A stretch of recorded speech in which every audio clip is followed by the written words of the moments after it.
അതുപോലെ തന്നെ ഈ ക്രിസ്റ്റലുകൾ യൂസ് ചെയ്യുന്ന ആളുകളില്ലേ, അവർ ഏത് തരത്തിലുള്ള ക്രിസ്റ്റലുകൾ യൂസ് ചെയ്യണമെന്ന് സ്വയമേ തീരുമാനിക്കാൻ പറ്റുമോ? നമുക്ക് വേണ്ട ക്രിസ്റ്റലിനോട് ചിലപ്പോൾ അട്രാക്ഷൻ തോന്നും. അതെ, ചിലർക്ക് കണ്ടു കഴിയുമ്പോൾ ഒരു കളർ, ഇപ്പൊ എനിക്ക് റോസ് കണ്ടു കഴിഞ്ഞപ്പോൾ എനിക്ക് ഭയങ്കരമായിട്ട് അട്രാക്ട് ചെയ്യും. അപ്പൊ നിനക്ക് അതിന്റെ ആവശ്യമുണ്ട്. ഉണ്ടോ? അതങ്ങനെ പിന്നെ ക്രിസ്റ്റൽ ഉപയോഗിക്കുമ്പോ കുറച്ച് കാര്യങ്ങൾ ശ്രദ്ധിക്കുക. ഞാൻ പറഞ്ഞ പോലെ നമ്മളുടെ ക്രിസ്റ്റൽ വേറെ ഒരാൾക്ക് ഇട്ട് വെക്കാൻ കൊടുക്കുക, അങ്ങനെ ചെയ്യരുത്. പിന്നെ കറക്റ്റ് ടൈമിൽ അത് ക്ലെൻസ് ചെയ്യുക. കാരണം നമ്മളിലോട്ട് വരുന്ന എല്ലാ നെഗറ്റീവ്സിനെ നമ്മളെ ബാധിക്കാണ്ട് അവര് അബ്സോർബ് ചെയ്യും. അപ്പൊ അവരെ നമ്മൾ ക്ലീൻ ചെയ്യേണ്ട ഉത്തരവാദിത്തം നമ്മുടെയാണ്. അപ്പൊ അത് കറക്റ്റ് ഇടവേളകളിൽ കറക്റ്റ് ആയിട്ട് ക്ലൻസ് ചെയ്യുക. ക്ലൻസിങ്ങിന് പല മെത്തേഡ്സ് ഉണ്ട്. ഒന്നില്ലെങ്കിൽ മണ്ണിൽ വെക്കാം. അപ്പൊ മണ്ണില് നമ്മുടെ ഈ റോസ് ക്വാർട്സ് ഒക്കെ മൂടി വെച്ചാൽ ചിലപ്പോ അതിന്റെ ഭംഗിയൊക്കെ പോവും. അപ്പൊ ഏറ്റവും നല്ല മെത്തേഡ് ഞാൻ പറഞ്ഞ പോലെ സെലനൈറ്റ് യൂസ് ചെയ്യുക. അല്ലെങ്കിൽ പിന്നെ ഇതുപോലുള്ള കത്തിച്ച് പുക കൊള്ള. മിക്കവരും പറയുന്ന ഒരു കാര്യമാണ് ഉപ്പ് വെള്ളത്തിലിട്ട് വെക്കാന്ന്. ഉപ്പ് വെള്ളത്തിലിട്ട് വെച്ചാൽ എന്താ പറ്റുക? ഉപ്പ് വെള്ളത്തിലിട്ട് വെക്കാന്ന് വെച്ചാൽ ഇപ്പൊ ഈ പൈറേറ്റ് ഇല്ലേ, പൈറേറ്റ്, ഹെമറ്റൈറ്റ്, ഹൗലൈറ്റ്, ഇപ്പൊ സെലനൈറ്റ്, ഇങ്ങനത്തെ ഒക്കെ ക്രിസ്റ്റലുകൾ ഉപ്പ് വെള്ളത്തിൽ പൊടിയാൻ തുടങ്ങും. ഇതിലൊക്കെ അയൺ, ഇപ്പൊ ഹെമറ്റൈറ്റിലും പൈറേറ്റിലും ഒക്കെ അയൺ കണ്ടന്റ് ഉണ്ട്. അത് നാശാവാൻ തുടങ്ങും. അപ്പൊ ഇത് മിക്ക ആൾക്കാരും പറഞ്ഞു തരില്ല. കാരണം ക്രിസ്റ്റൽ നാശമാകുമ്പോ പുതിയത് വാങ്ങാലോ, അവര് വാങ്ങുമല്ലോ. അപ്പൊ ഓരോ ക്രിസ്റ്റലും ഏറ്റവും സേഫ് മെത്തേഡ് എന്ന് പറഞ്ഞാൽ സെലനൈറ്റ്, അല്ലെങ്കിൽ പിന്നെ ഇതിന്റെ പുക കൊള്ളിക്കുക. പിന്നെ ഫുൾ മൂൺ വരുമ്പോ അതിന്റെ മൂൺ ലൈറ്റിൽ വെക്കുക. എങ്ങനെ ഫുൾ മൂൺ വരുമ്പോ എങ്ങനെ വെക്കുക? നിലാവത്ത് വെക്കുക. നിലാവത്ത് ചുമ്മാ വെച്ചാൽ നല്ലതാ. ഇപ്പൊ വെയിലത്തും വെക്കാം, പക്ഷെ കുറെ നേരത്തെ വെയിലത്തിരുന്ന നമ്മുടെ ഈ റോസ് ക്വാർട്സ് ഒക്കെ വൈറ്റ് കളർ പോലെയോ. അത് അല്ല, ഞാനിത് റോസ് ക്വാർട്സിന്റെ കാര്യം പറഞ്ഞപ്പോഴാണ് ഒരു ഇന്റർവ്യൂവിൽ പറഞ്ഞ ആരോ പറയുന്നത് കേട്ടു, നമുക്ക് പേര് പറയേണ്ട ആവശ്യമില്ല, ആരോ പറയുന്നത് കേട്ടു, ക്രിസ്റ്റൽ ഇട്ട് കൊടുത്തു, ഒരു 2-3 ഡേയ്സിനുള്ളിൽ ആ ക്രിസ്റ്റലിന്റെ കളറ് ഇല്ലാണ്ടായി പോയിന്ന്. അതായത് ക്രിസ്റ്റലിന്റെ കളർ ആ ശരീരം വലിച്ചെടുത്തു എന്ന്. ശരീരം വലിച്ച് എടുത്തിട്ട് എനിക്കറിയില്ല. ക്രിസ്റ്റലുകൾ ഡൈ ചെയ്ത് കിട്ടുന്നുണ്ട്, കളറ് കയറ്റിയിട്ട് കിട്ടും. ഇപ്പൊ ഇതന്നെ സിട്രിൻ തന്നെ യെല്ലോ കളറ് കൊടുത്ത് ഇതിന്റെ ഇപ്പൊ കുറെ പേര് പറയുന്നത് എന്തെങ്ങനെ ഇരിക്കണേന്നൊക്കെ ചോദിക്കും. അപ്പൊ മിക്കവർക്കും ഭംഗിയാണ് ആവശ്യം. അപ്പൊ ആൾക്കാർ എന്ത് ചെയ്യും, ഇതിന് മഞ്ഞ കളറ് കയറ്റും. അങ്ങനത്തെ ഒക്കെ കുറച്ചിട്ട് കഴിഞ്ഞാൽ അത് പണ്ടത്തെ രൂപത്തിലേക്ക് ആവുമ്പോ അത് ശരീരം വലിച്ചെടുത്തതല്ല, ഓട്ടോമാറ്റിക്കലി പോയതാ. അതുപോലെ ഇതാണ് ഗ്രീൻ ജെയ്ഡ്, അല്ല സോറി, ഗ്രീൻ അവഞ്ചറിൻ. ഇതും കളർ കയറ്റിയിട്ട് വരുന്നുണ്ട്. ഇപ്പൊ ചില മണി മാഗ്നറ്റ് ഒക്കെ കാണുമ്പോ ഭയങ്കര പച്ച കളർ കാണാം, അത് ഇതിന് കളർ കയറ്റിയിട്ടുള്ളതാ. അപ്പൊ അതൊക്കെ സ്വാഭാവികമായിട്ടും കുറച്ചു കഴിഞ്ഞാൽ വൈറ്റ് ആവും. പിന്നെ ചില ക്രിസ്റ്റലുകള് ഭൂമിയുടെ അടിയിൽ കിടക്കുമ്പോഴുള്ള നിറമാണ് ഇത്. സൺലൈറ്റിലും ഇതിലും നമ്മുടെ ശരീരോഷ്മാവൊക്കെ ആയിട്ട് ടച്ച് വരുമ്പോ അതിന്റെ കളറുകൾക്ക് ചേഞ്ച് വരാം. അല്ലാണ്ട് ശരീരം വലിച്ചെടുക്കില്ല. അതുപോലെ തന്നെ ഈ കാണുന്ന ഈ കമ്പ് പോലത്തെ അതെന്താ സാധനം? അത് നമ്മള് ഹീലിങ്ങിന് ഉപയോഗിക്കുന്ന ടൂളുകളാണ്. അതിപ്പം എനർജി തന്നെ ഇതിൽ കൂടെ കടത്തിവിടുമ്പം മൾട്ടിപ്ലൈ ആയിട്ട് പോവും, എനർജി കൂടും. പിന്നെ നെഗറ്റീവ്സ് എടുത്ത് കളയാനും കുറച്ച് അങ്ങനെ കുറച്ച് കാര്യങ്ങൾ കാണാൻ നല്ല ഭംഗിയുണ്ട്. കയ്യിൽ തരാൻ പറ്റുമോ? ഞാൻ എല്ലാം ക്ലെൻസ് ചെയ്തിട്ട് ഉപയോഗിക്കുള്ളൂ. അങ്ങനെ ഉണ്ടല്ലേ? നമ്മുടെ 7 ചക്രങ്ങളെ, അതായത് ഇത് സഹസ്രാരം, അത് ചുമ്മാ സംഭവം. ഇതാണ് സഹസ്രാരം, എമത്തിസ്റ്റ് അല്ലേ? ഇത് ഓരോരോ നമ്മുടെ ചക്രങ്ങളെ സ്വാധീനിക്കുന്ന രീതി. ഇതൊക്കെ സാധാരണക്കാർക്കൊന്നും പറഞ്ഞാൽ മനസ്സിലാവില്ല. എനിക്ക് മനസ്സിലായിട്ടില്ല. എനിക്ക് മനസ്സിലായിട്ടില്ല. ഓക്കെ.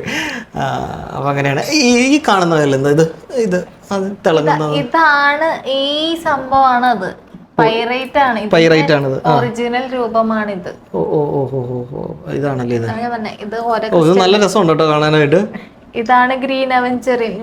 അല്ല, ഇതും കൊണ്ട് മാല ഉണ്ടാക്കാൻ പറ്റുമോ? ഗ്രീൻ അവഞ്ചർ കൊണ്ട് മാത്രമല്ല, ഈ ക്രിസ്റ്റലുകൾ കൊണ്ട് മാല ഉണ്ടാക്കാം. പക്ഷെ മാല കണ്ടിട്ടില്ല. മാല ഉണ്ട്, ഇപ്പൊ ജപിക്കാനൊക്കെ ഉപയോഗിക്കും. പക്ഷെ വെയിറ്റ് കൂടുതലല്ലേ, പെട്ടെന്ന് പൊട്ടും. അല്ലെങ്കിൽ പിന്നെ ഈ പറഞ്ഞ പോലെ ചരട് പോലുള്ള സാധനങ്ങളിൽ ഉപയോഗിക്കണം. ചരട് ആയാലും ഒരു മാക്സിമം 1.5-2 മാസത്തിനുള്ളിൽ ഇട്ടുകൊണ്ട് കിടക്കാഞ്ച പൊട്ടും. അപ്പൊ ജപിക്കാൻ മാത്രമൊക്കെ എടുക്കാഞ്ച കുഴപ്പമില്ല. ഓഹോ, അപ്പം ഞാൻ ചോദിക്കട്ടെ, ഈ പറഞ്ഞ പോലെ ക്രിസ്റ്റലുകൾ മാത്രമാണോ ഹീൽ ചെയ്യാൻ പറ്റുള്ളൂ? റേക്കിയില് എന്ത് സാധനം എനർജൈസ് ചെയ്ത് കൊടുക്കാൻ പറ്റും. എന്ത് സാധനം എനർജൈസ് ചെയ്യാൻ ഇപ്പൊ താലിമാല പോലും റേക്കി ചാനലാക്കിയിട്ട് രുദ്രാക്ഷം പോലുള്ള സാധനങ്ങളും അല്ലെങ്കിൽ പറഞ്ഞ പോലെ കരിങ്ങാലി പോലുള്ള എല്ലാം നമുക്ക് ഹീൽ ചെയ്ത് കൊടുക്കാം. അതെ, ഞാനപ്പോൾ ചോദിക്കട്ടെ വേറൊരു കാര്യം കൂടെ, ഒരു സംശയം കൂടെ. ഈ സ്ത്രീകളും പുരുഷന്മാരും എല്ലാവരും ഈ പറഞ്ഞ പോലെ ക്രിസ്റ്റലുകൾ യൂസ് ചെയ്യുന്നുണ്ട്.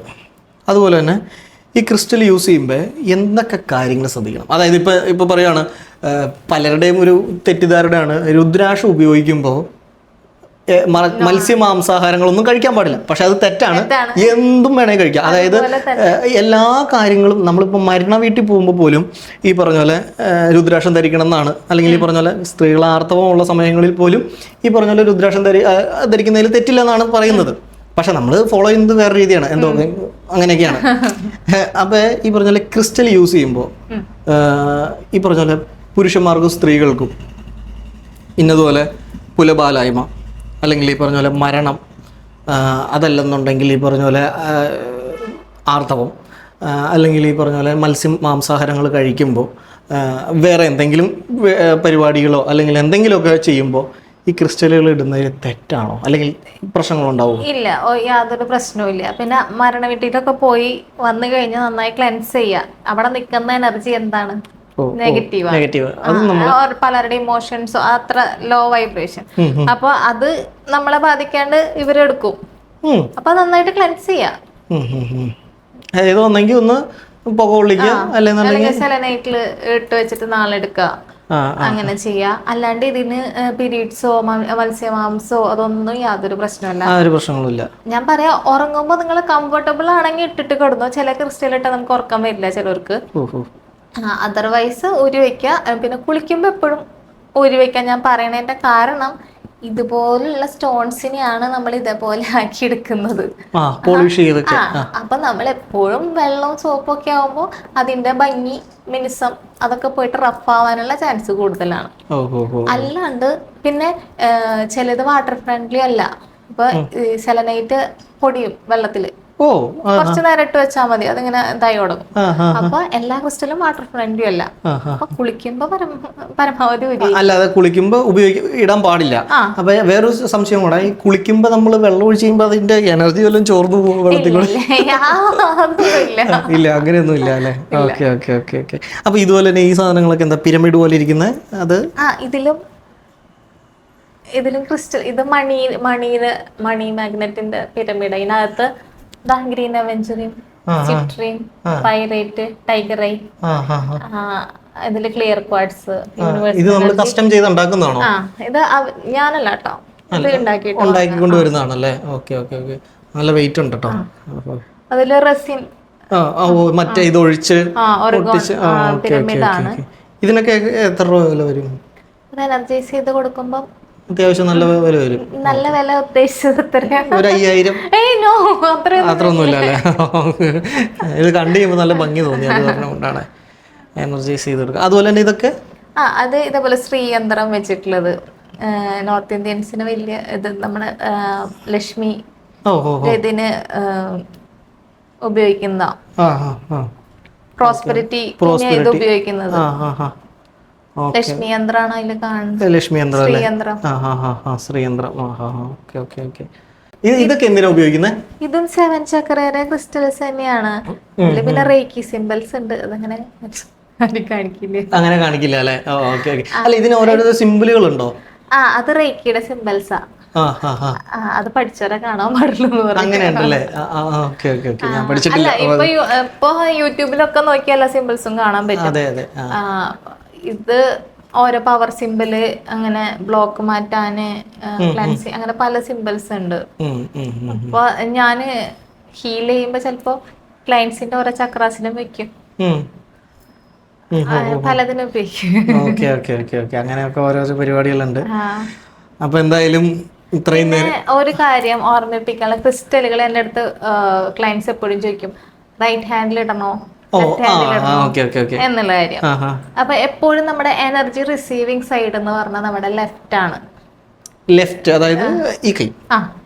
കാരണം ഇപ്പൊ വലത്ത് കൈ മെയിൻ ആയിട്ട് ഉപയോഗിക്കുന്ന ആളുടെ ലെഫ്റ്റ് ആയിരിക്കും റിസീവിങ് സൈഡ്, ഓ ഓ ഓ ഓ ഇപ്പൊ ഇടം കൈയ്യന്മാരുടെ റൈറ്റ് ആയിരിക്കും.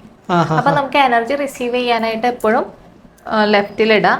പിന്നെ പ്രൊട്ടക്ഷന്റെ ക്രിസ്റ്റലുകള് അങ്ങനത്തെ സംഭവങ്ങൾ നമുക്ക് റൈറ്റിലിടാം. അത് നമുക്ക് ഷീൽഡ് ആയിട്ട് നിൽക്കാണ്. ഓ ഇങ്ങനെ ഇങ്ങോട്ട് വന്നേക്കരുത് അവിടെ തന്നെ എന്നോളാം. അപ്പൊ അത് നമ്മള് ഡോമിനന്റ് ഹാൻഡിൽ ഇടും. പിന്നെ ഹീലേഴ്സ് കൂടുതൽ റൈറ്റ് ഹാൻഡിൽ ഇടുന്നതിന്റെ കാരണം അവരങ്ങോട്ട് എനർജി കൊടുക്കാണ്, അവരിലോട്ട് നന്നായിട്ട് ഒഴുകാൻ വേണ്ടിയിട്ട്. ഓക്കെ, നന്നായി വാ നന്നായി വാ അതാണോ? Okay okay. അല്ല അപ്പൊ ഞാൻ ചോദിക്കട്ടെ, നമ്മൾ ഈ ലെഫ്റ്റ് കൈയിലൂടെയാണ് എനർജി പാസ് ചെയ്യുന്നതെന്ന് പറഞ്ഞു, റൈറ്റ് കൈ കൂടെ പുറത്തേക്ക് പോയി. അപ്പോൾ സാധാരണക്കാരനായിട്ടുള്ളൊരു ഞാൻ ഇപ്പോൾ എൻ്റെ ഈ കൈ കൂടെ എനർജി വരുവാന്ന് വിചാരിച്ചു കഴിഞ്ഞാൽ പണം ഒരു എനർജിയാണോ? അല്ലേ? അപ്പൊ ഈ പണം ഞാൻ വാങ്ങേണ്ടത് ഏറ്റവും നല്ലത് ലെഫ്റ്റ് ഹാൻഡിലൂടെ. ഓയ്യോ, നമ്മുടെ കേരളത്തിൽ നടക്കില്ല. നമ്മുടെ നാട്ടിലത് വലത്തെ കൈ. പക്ഷെ നമ്മള് മണിയുടെ കുറച്ച് ക്ലാസ് ഒക്കെ എടുക്കുമ്പോ ആദ്യം പറഞ്ഞു കൊടുക്കും ലെഫ്റ്റിലൂടെ വാങ്ങാൻ പറയും. അതെ, അല്ല ഞാൻ ചോദിക്കുന്നത്, അപ്പൊ ഇതിങ്ങനെ നമ്മൾ മേടിച്ചു കഴിഞ്ഞാൽ നമ്മുടെ എനർജി ഇതിപ്പോ മറ്റൊരാളുടെ നല്ലൊരു പോയിന്റ് ആട്ടോ, ഇങ്ങനെ വന്നേക്ക് ഇത് കേറുമല്ലോ, ഇങ്ങോട്ട് കയറണമെങ്കിൽ ഈ കയ്യെ കൂടെ അല്ലേ കയറുള്ളൂ. നല്ലത് ലെഫ്റ്റ്. ഞാൻ മണിയുടെ ഇപ്പൊ സാമ്പത്തിക പ്രശ്നമായിട്ട് കുറെ പേര് വിളിക്കുമ്പോ കുറച്ച് ടിപ്സ് ഒക്കെ പറഞ്ഞു കൊടുക്കും. അപ്പൊ അതില് ഞാൻ പറഞ്ഞു കൊടുക്കും അവരൊക്കെ. അല്ല അപ്പൊ നമ്മൾ മേടിക്കുമ്പോ ഈ കൈ കൂടെ മേടിക്കുക, കൊടുക്കുമ്പോ ഈ കൈ കൂടെ കൊടുക്കുക. എപ്പോഴും പിന്നെ വാങ്ങിക്കുമ്പോ നല്ല നന്ദിയോടെ വാങ്ങിക്കുക, നന്ദി പറയാ. അതുപോലെ കൊടുക്കുമ്പോഴായാലും മനസ്സിൽ ബ്ലെസ് ചെയ്യുക, അത് അദ്ദേഹത്തിന് ഉപകാരത്തിലേക്ക് ആവട്ടെ. കാരണം അയാൾക്ക് പല കാര്യങ്ങൾക്കും ഉപയോഗിക്കാം, കള്ളുകുടിക്കാൻ നന്മയിലോട്ടാവട്ടെ. നമുക്ക് ആ ഇന്റൻഷൻ വിചാരിച്ചിട്ട് കൊടുക്കാം. അതുപോലെ തന്നെ മൈൻഡിൽ എപ്പോഴും വിചാരിക്കുക മണി 10 ഇരട്ടിയായിട്ട് എന്നിലോട്ട് മടങ്ങി വരട്ടെ. അത് 10 ഇരട്ടി നിങ്ങൾക്ക് എത്ര ഇരട്ടിയാണെങ്കിൽ സങ്കല്പിക്കാം. എല്ലാം നമ്മുടെ സങ്കല്പമാണ്. നമ്മൾ എല്ലാതും പോസിറ്റീവ് രീതിയിൽ സങ്കല്പിക്കുക, എന്തായാലും അതിന് റിസൾട്ട് ഉണ്ടാവും. ഇപ്പൊ ആൾക്കാർ കുറെ പേര് മാനിഫെസ്റ്റേഷന്റെ വേർഡ്സ് പലതും പറയും, പക്ഷെ ഉള്ളിൽ മൊത്തം ടെൻഷനാണ്. നമ്മളത് ഫീൽ ചെയ്തിട്ട് വേണം ചെയ്യാൻ. അപ്പൊ പെട്ടെന്ന് മാനിഫെസ്റ്റ് ആവും. ഓക്കെ, അപ്പോൾ എന്തായാലും നമ്മളോടൊപ്പം ഇത്രയും നേരം ചെറിയ ചെറിയ കഥകളും കാര്യങ്ങളും ഒക്കെ പറഞ്ഞിരുന്ന ശ്രീ ചേച്ചിക്ക് വളരെയധികം നന്ദിയുണ്ട്. അതോടൊപ്പം അടുത്തൊരു വീഡിയോ ആയിട്ട് കാണാം. Thank you.